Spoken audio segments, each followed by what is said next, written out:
This year is an important anniversary year for me in 2014. It's my 20th year with A.T. Kearney. But last year I realized that there was an even more important milestone. When I hit 47 years old, I had spent more than half my life in Indonesia as my real home.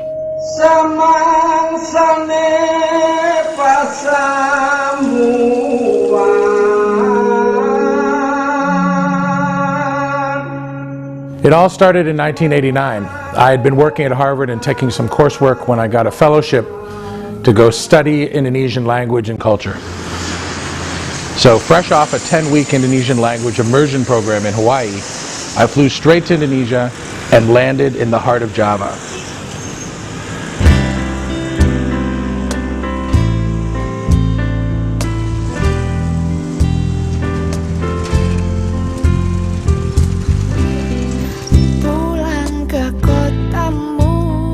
I had memorized a series of 32 common dialogues through my summer course. And I still remember the most difficult one was Sekarang kan baru jam 8 kurang seperempat. Amazingly enough, that just means just now it's turned 7:45 in the morning. At the time it was very difficult to remember.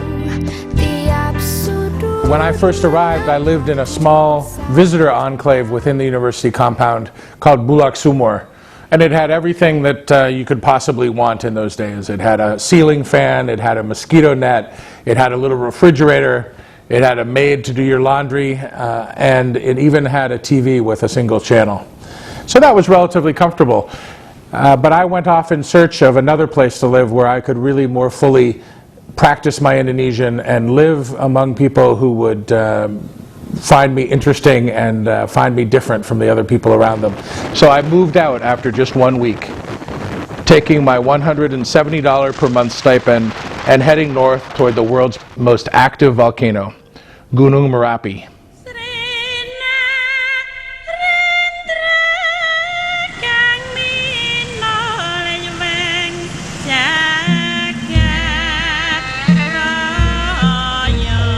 My friend Julie McMillan was my senior rep. She'd been in Jogja a year when I arrived, and she showed me the ropes.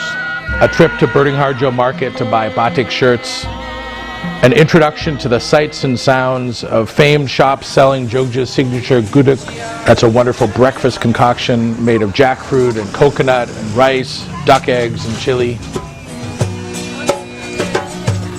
Some of these places are just the same today as they were back then.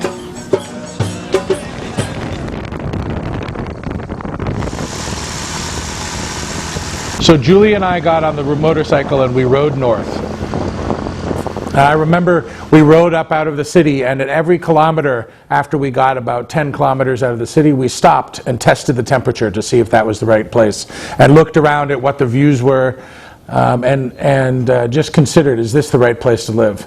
So finally, as we went up the hill further toward the village of Kaliurang, we hit upon a place called Purwodadi, which is about 19 kilometers up the road.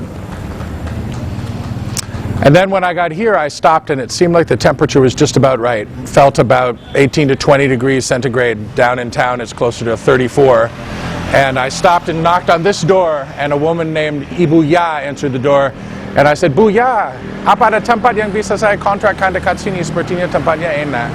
I said, is there a place I can rent nearby, because it seems like a nice place? And so she said, Bu Pujo owns a house right down the street. Maybe you can ask her, but she lives in Jogja. So I went down into the area of Jogja where the Kraton is, where the Sultanate is, and the Sultan's palace, and found Bu Pujo, and I asked her, and she said, yes, I'll rent you my house for the price of $150 per year. This was right across the street from where I lived. It's still over here, actually, you can see there's still some bullet holes where the Dutch came and did a little bit of shoot it up with their Indonesian counterparts. Sama ibu sebentar, saya halo lagi sama ibu. Ini yang paling tua. Asmanipun sinten? Ibu Pranoto. Ibu Pranoto. Okay. And the house is still here. It looks a little bit more grand because they tell me it's undergone a couple of renovations since I lived there. But it was from the porch there that you could see all the way down to Yogyakarta and to see the rice paddies and wake up in the morning with the sounds of water. And early in the morning, the farmers would come down to the rice paddies with ducks in tow. They had a little way of getting the ducks in order. And water buffalo would come wallowing around. And those were the sights of my every morning in Java. And then I would peel down the hill at top speeds on my motorcycle, and I would come scrambling into class with a couple of new examples of what to teach. My teaching life took place at the Pusat Pelatihan Bahasa, the language learning center. And I had classes of 20 or 30 students and taught them every day. This is Budiken, and she's a teacher here, and she was a teacher with me way back then. So unfortunately, I've aged and Budiken has not. Halo, Mas Ari, apa kabar? Masih baik-baik? Masih. Yeah, it was really nice knowing him because he's not really funny, but actually he's also crazy. Until now, I think that's why I say he's crazy. Kali saya main kesini saya mau apa dengan cerita yang panjang lebar. Good. Okay. Terima kasih ya. Nice to see you. The great thing about my life as a teacher was that it was a very small part of my day. I only had 3 or 4 hours of teaching responsibilities. And after teaching, I went to Wayang Kulit, shadow plays, at night with my friend Pa Eddie.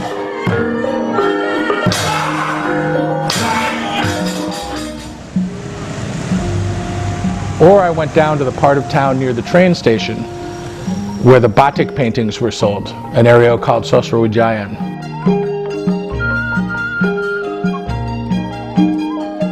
So it was really a wonderful time, and a time of a lot of freedom and flexibility in my life. It enabled me to learn Indonesian, to learn Javanese, and today I call upon that in my work all the time. And it was there that I met my wife, Etty, who was a student in class and frankly one of the top students. She went off to the University of Chicago and got her PhD from there, and I followed her a couple of years later to get my MBA from Kellogg. Hello, this is my office in Jogja. It's a laboratory of bioanthropology and paleoanthropology, Gajah Mada University, Faculty of Medicine. This is where I work for the last 25 years, believe it or not. And this is the reconstruction of early man, Homo erectus, from Java, a male about 170 meters tall, lived in Java from about 1.8 million years ago up to 100,000 years ago, and then disappeared or extinct. Yogyakarta today is beginning to look very different.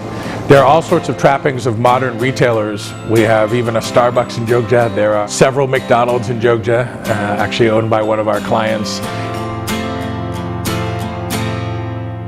But there are still some really charming little places in Jogja that haven't changed in all these years. There's places like Tahu Ketupat, where we go for a morning breakfast of tofu and bean sprouts and sweet Javanese sugar. There are places like Pecel Solo, full of fascinating Javanese foods. And all those things about Jogja still make it one of the most important destinations for people to visit.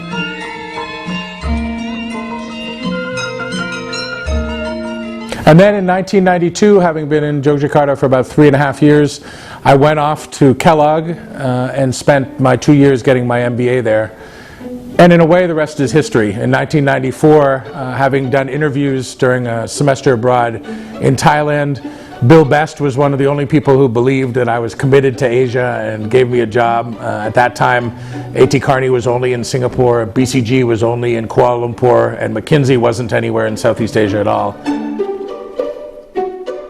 Following about a year in Singapore, I transferred to Chicago, got married, and when Etty finished her PhD, we moved back here to Yogyakarta with an 18-month-old daughter.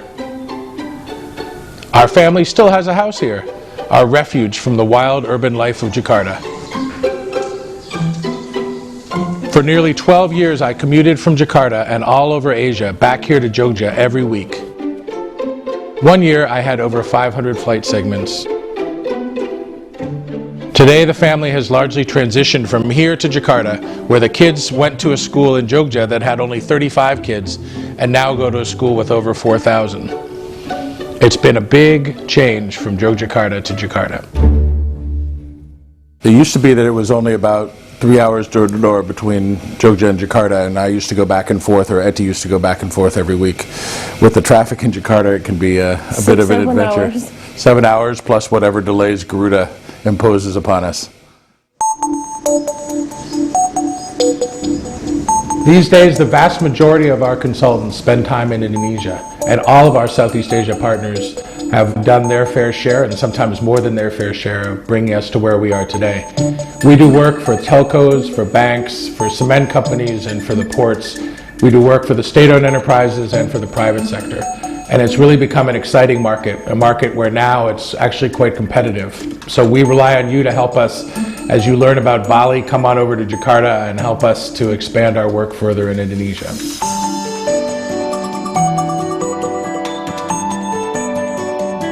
So we've got great clients and a great team and a wide variety of projects. But the only thing that gets everyone down about Jakarta is that the traffic can be overwhelming. And I agree. Some days it's just impossible to think how you're going to get home or how you're going to get from one place to the next. And on those days, there's one last resort, and that's the unique Jakarta element called the ojek. There are thousands of ojek drivers all over Jakarta, and they just stop for anyone who calls them to the side of the road and rent out the back of their motorcycle. Just a simple ojek.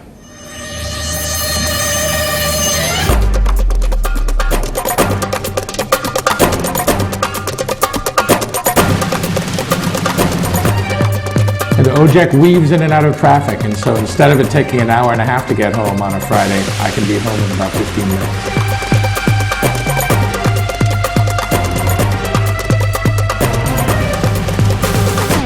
So with the stresses of the traffic during the week, you can imagine why our consultants like to go off to Bali on a weekend or spend time in Yogyakarta. But then they like to come back together. And you should come join us, work with us here in Indonesia sometime. Well, it's a small office, but it's a thriving office team. And now with the increasing numbers of people from all over the region that are coming to work with our team in Jakarta, it's really become a very nice environment.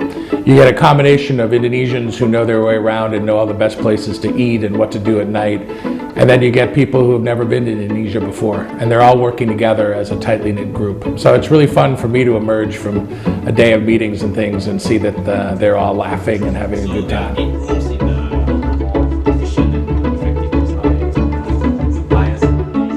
The whole Indonesia team is excited that you're here and excited that we're here together. So I hope it'll be a great meeting.